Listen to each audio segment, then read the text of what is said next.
Hello and welcome. My name is Wumi, and this is the second edition of Waiting for Audrey. All right, so if you missed the first part, go to my Love Even playlist, and under it you would see the part one of Waiting for Audrey. This is part two and the final one. All right, let's go, guys. Okay. Also, please do not forget that my new movie Scarred is out now on YouTube. So please hurry now to @Debs_corner and go watch it. Over 1,000 views already, and it's just 24 hours. Do not forget to like, to share this post, and of course to subscribe to my channel. Thank you. All right, guys, let's dive into it. Part 2, Waiting for Audrey. At this point, it felt like I was dreaming again. One look at my mom further confirmed the doctor's statement. She was already crying. I can't believe it. Who gave the order to cut my leg? Who did? I screamed. I started crying. A female doctor came close to me. She tried to pacify me. Calm down, Audrey. We were more concerned about saving your life. What's life without my legs? Why do I need to live if I don't have a leg? You all should have let me die. You all have ruined my life. Calm down, Audrey. Everything will be alright, says Edward. Why is he here? I said I don't want to see him again. Get out now. Leave my room. I don't love you. I never will. Are you here to make fun of me? I kept screaming and the doctors had to let Edward go. Today is the worst day of my life. I shouldn't have come back from the coma. I wonder why God made me. Weeks passed by and my recovery seems to be happening fast and fine. Even the doctors commended my skin and how it was healing fast. I had some scars here and there, not a lot on my face, but part of my body. One thing that has kept me going is the fact that Jack is alive and equally receiving treatment. I know that soon as he gets better, he will reach out to me. At first, when I heard the news of my amputated leg, I stopped eating and I cried endlessly. Then I got a message from an international number. It was Jack. He sent me a message through his friend's line in India. He said he's making progress and he wants me to do the same. He'll be coming back soon and he needs me to be okay. He also assured me that whatever the outcome of my leg is, it does not change the way he feels about me. And that once we are together again, we'll both figure it out. I won't be able to reach him, but wherever he is, whenever he has the opportunity, he will always reach out to me. That message gave me the courage to move on. I was really happy. Maybe it also contributed to my fast recovery. I'm at my last stage of treatment with my physiotherapist, and as soon as she okays me, I can head home and finish up with my recovery at home. Edward refused to stop coming around.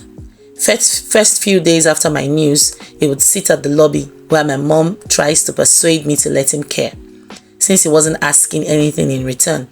Eventually, I gave it a thought and realized I was being unnecessarily harsh towards him. So I left him, but we hardly have any conversation. He sits and stares at me for as long as he can. Sometimes he tries to offer help if I need to move. He's always here with his system working and at the same time looking out for me.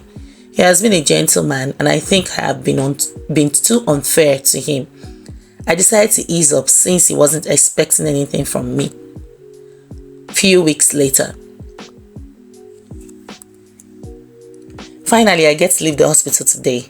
My dad couldn't make it down, so Edward had to step in to help my mom. I can't wait to get back to a familiar space. The ride home was quiet. I'm still trying to get used to wheeling myself around. Our house is a duplex and my room used to be upstairs, but my parents moved my things to the guest room downstairs because of my health. Don't worry, Ma. I will help her to our room, says Edward. So he wheels me to my room and helps me get into my bed. Sometimes I'm amazed at this guy's patience and wonder why he's still around. I know I haven't done or said anything to lead him on, but I also feel the need to set things straight just so we don't get into the "you led me on" fight in the future. Thanks, Edward. You're welcome, says Edward. Will you need anything? Edward asks. No, thanks. Can we talk for a few minutes, Edward? He smiles and says, yes, why not? So I said, Edward, I feel like I need to set things straight because I hate for you to see me as a bad person. I have said this a couple of times. I am not in love with you and I never will. I have my heart somewhere else and he is coming back for me pretty soon. I don't want an awkward situation when he gets back, considering all the time and energy you have invested into my recovery. Please, I hope you're not expecting anything in return.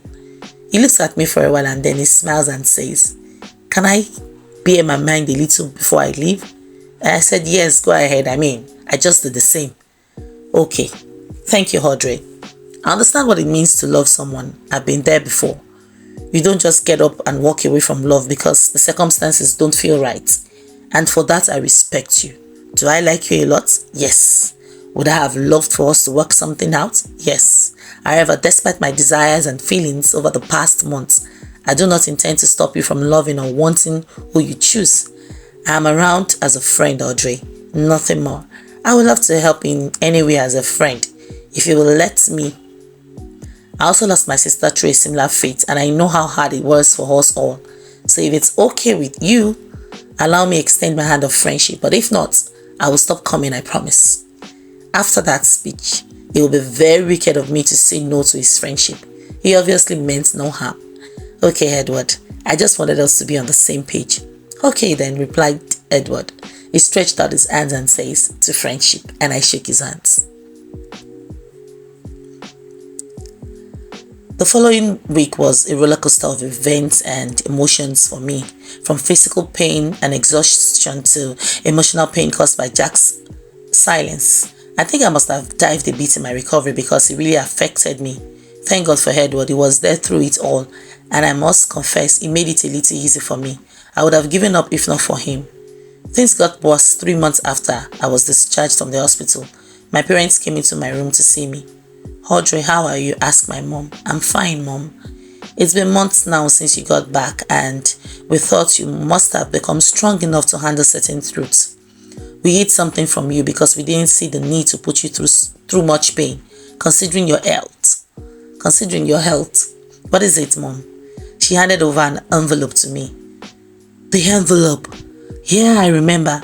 It looks worn out. Same with the note inside. As soon as I opened the note, it came back to me. This was Jack's note to me the day I had an accident. Dear Audrey, I'm so sorry I have to do this. I have been seeing someone for quite some time now and I didn't know how to tell you. When your parents insisted on us not getting married, I thought it would make breaking up with you easy. But you kept going on and on about absconding and I just couldn't bring myself to tell you it is over. Seeing how much you have held on to this love, I care deeply about you, but not the same way you do. I am deeply sorry it has to be this way. Please forgive me, Jack. This is a lie, Mom. Dad, say something. This is a joke, right? Why will you go this slow just to get me to stop thinking about Jack? Jack is my love and my life and nothing will change that. Stop ruining things for me, Mommy. Is this about Edward? He has moved on. You don't need to do this anymore. Calm down, Audrey, says Peter, Audrey's father. I wish I could say it isn't true, that it's a lie. I'll wait for Jack, Dad. He will say it to my face when he gets back from his trip. Audrey, he didn't travel. He is around. We told him to stay off when we saw the note, says Lucia and Mom. This is a lie, Mom. A big lie. You know what? It's fine. You can leave now. Please leave my room, I screamed. And they both left quietly. I was distraught at this point and disappointed in my parents. I feel like they didn't have the need to go so low just so they can get me to change my mind. However, to prove them wrong, I decided to try Jack's line again. Still wasn't connecting, meaning he's not in the country. I wish he was the type that uploaded pictures on social media. I would have gone to check his updates. Maybe a visit to his place can help put things in perspective. So I reached out to Edward. Hi Edward, good evening. Hey Audrey, how are you? Is everything okay? Yes, I need a favor, Edward. Okay, what's up?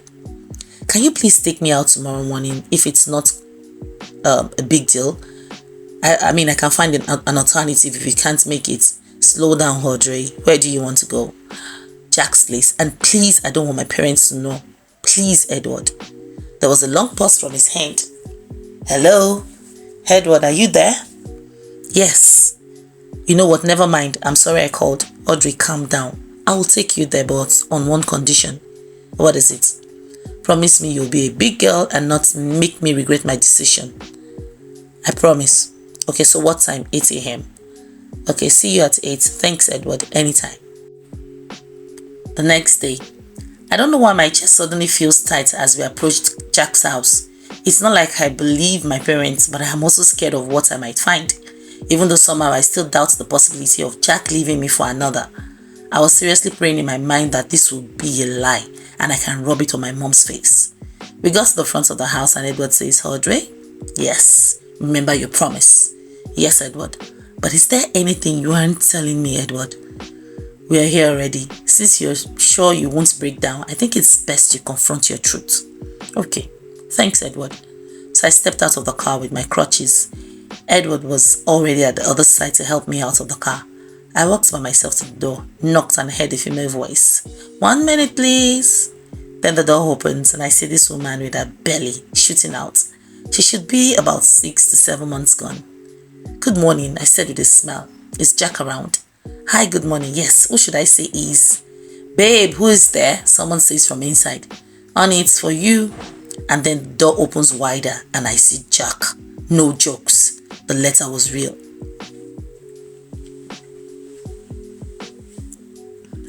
I summed up courage and said, Hi, Jack. How are you? He was shocked to see me at his door. I'm fine, Audrey. There was some silent awkwardness. The pregnant lady stood there smiling and unsure of what was happening. He didn't even tell her about me. It's obvious from her reaction. Then I point to the woman, your wife.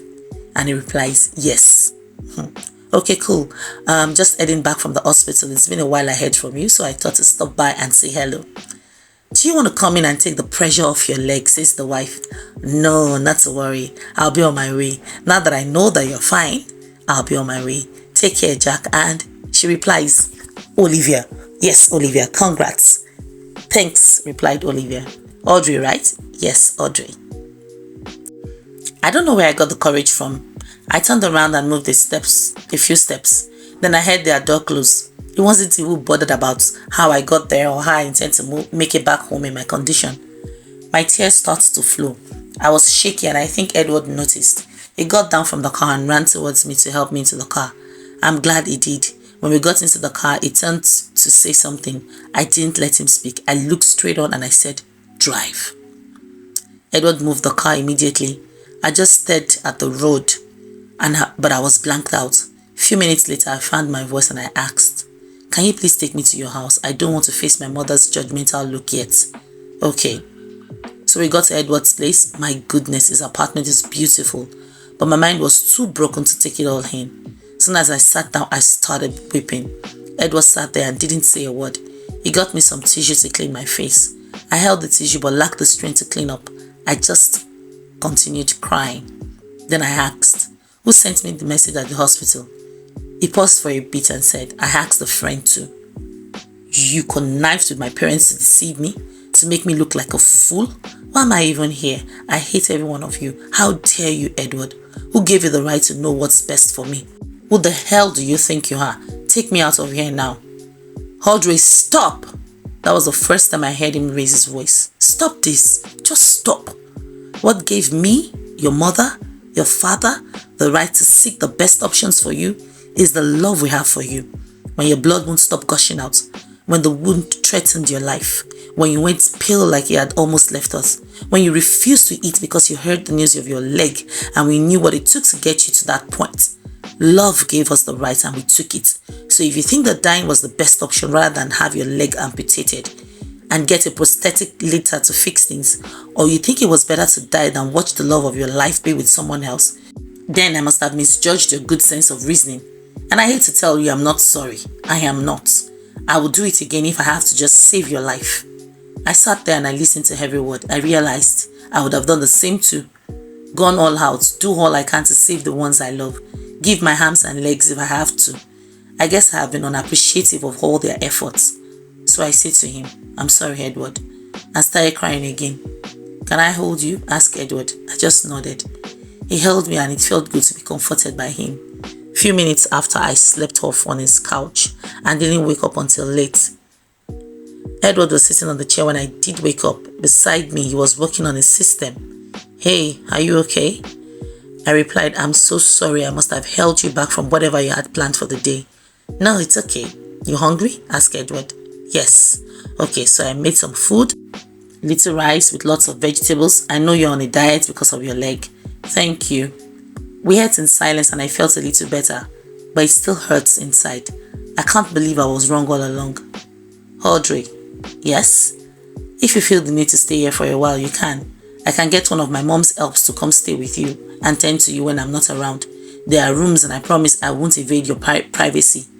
Okay, Edward, thank you. I'll discuss with my parents. And yeah, okay, by the way, she called. I told her we went out for some hair and that you're back at my place. She was worried, but I told her you're fine. I smiled and I said thanks. After the meal, I called my mom and asked if I could stay at Edward's place for a few days, and she agreed. She asked that I keep in touch and promised to send some of my things over. I won't lie to you, Edward's place is beautiful. In fact, it's luxury. This guy has everything a typical woman wants in a man, but for some reasons, I'm not just drawn to him. I don't feel anything for him. I decided to stay with Edward. It was more comfortable. I dare not lie. He also drives me to the hospital for my physiotherapy appointments and even paid for my own personal physiotherapist who would come see me at his place.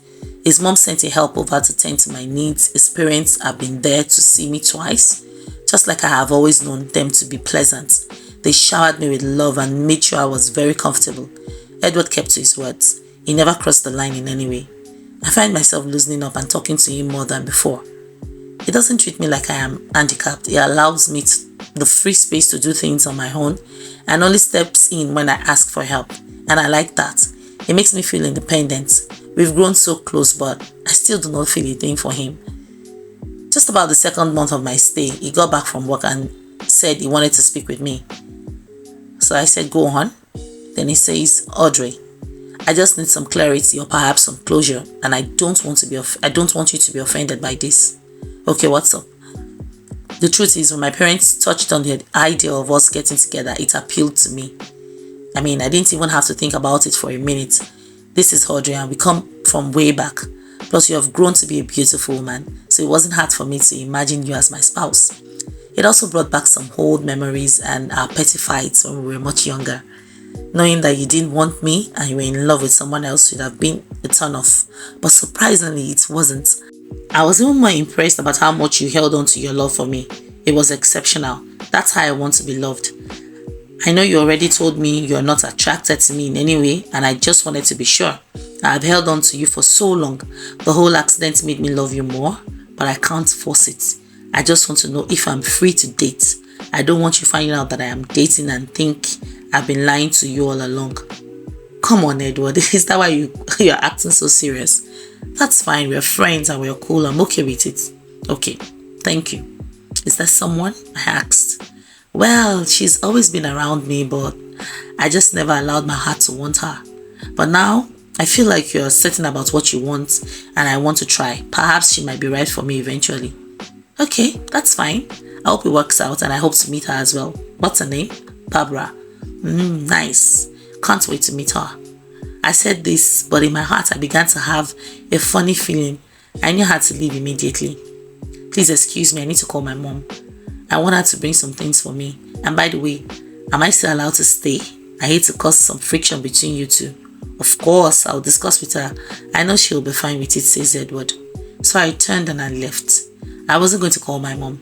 I was running away to my room. I can't explain why I suddenly feel sad hearing Edward talking about getting into a relationship with someone else. Maybe I'm still heartbroken with the whole Jack thing. One thing I'm certain of is I do not love Edward. Yeah, maybe I like him as a friend, but that's where it ends. I'm happy for him. I guess it's because we became a bit close. Maybe I'm scared of not getting his attention, but that's it. I'm still hurting from my heartbreak and have no room for anyone else.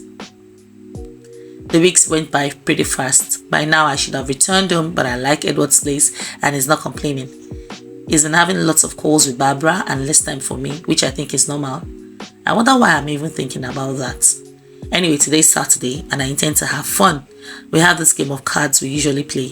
I guess I'll get him to play cards with me. That should smooth things out between us. I woke up a little late already. I'm trying to get around cleaning myself and wearing my own clothes. I'm doing things with minimal supervision now. So I dressed up and head for the sitting room to see if Edward had come downstairs. He makes it a point of duty to stay downstairs because of me, just in case I need him. The first few weeks of staying in his house, he was practically sleeping on his couch. He said he wanted to be close enough to hear me if I need him. When I got to the sitting room, I found Edward there, but he wasn't alone. It was with a lady, which I guess is Barbara, and they were kissing. Oh, I'm sorry, Oh, no, Audrey, says Edward. Good morning. So sorry, we shouldn't be doing this here. This is Barbara. Hi, Barbara. Good to finally meet you. Same here, says Barbara. How are you? I'm fine. I'll just go to my room and leave you guys to have fun. No, you can join us. Nah, 3 is a crowd. Have fun, guys. We'll talk later. Nice to meet you again, Barbara. I guess we'll find time for some girls gist sometime soon. I look forward to that, Audrey. I went back to my room and I think a tear dropped. Why am I crying? He asked me and I said I wasn't interested. Plus the lady is so pretty. Why will he want to be with someone like me? It's done, Audrey. Move on. You lost both ways. A few days later, I got my prosthetic and I think it feels a lot better than using crutches. I still have to maintain my diet so that I don't add too much weight to my legs. I got comfortable with it after a while and Edward decided to take me out to dinner to celebrate my freedom from crutches. It's been long. I went out on a date and for some reasons I felt the urge to look exceptionally beautiful. I ordered a dress and I made sure it was long enough to cover my shining silver-plated leg. I also added some makeup, which I haven't done in a long time. I just wanted to look different. I don't know why my mind keeps telling me it's all because of Edward. I don't think so. We girls like to look good for any event, and this is my first time in a long time. I took one more look at myself in the mirror and I think I nailed it. So I stepped out to meet with Edward, who was already waiting. One look at the expression on his face told me all I needed to know about my looks. He looked at me with so much admiration. A look that says he agrees with every choice and effort I put into my appearance. Wow, you look beautiful, Audrey. Thank you. You don't look bad yourself. We both smiled and it felt a bit strange. Shall we? Says Edward. I tucked my hand in his and he walked me to the side of my car. He opened the door for me and got me settled. Why don't I like this guy again? Can someone please remind me? He's such a gentleman. He took me to a fancy restaurant and we had a nice meal. He told me about his work and his achievements, most of which he earned through hard work, as against my initial impression of him being a spoilt brat. It was a beautiful evening. I didn't want it to end. We got home past 11 and he walked me to my door. I turned and I said to him, "Thanks, Eddie. I had a wonderful time." Eddie, right? We both smiled at this. I love it and I did enjoy our time together too, says Edward. We stared at each other for what felt like forever. Eventually he hugged me and said goodnight. I replied the same. He pulled back and he looked at me. Those eyes, how come I never noticed how cute they were? Or the look? Then he stretched out like he was going to kiss me and I swear I wanted him to. Unfortunately, he got a call that same minute. He looks at his phone and says, "I'm sorry, I have to take this call. It's Barbara." I smiled and replied, "That's fine." Good night, I heard him answer. "Hey babe, what's up? Sorry I couldn't pick. I was out with a friend." I walked into my room. I rested my back on the door and I closed my eyes. I thought within me, I was wrong about Edward. I'm beginning to like him a lot. Alright guys, that's the much we can take. It's way past 20 minutes. Yes, we're going to have a third one and that will be all. So look out for the next post, the episode 3 of Waiting for Audrey. Thank you. Please do not forget to like, to follow, to share this post and subscribe to my channel. My name is Zumi. I love you all. Do enjoy the rest of the day. Bye.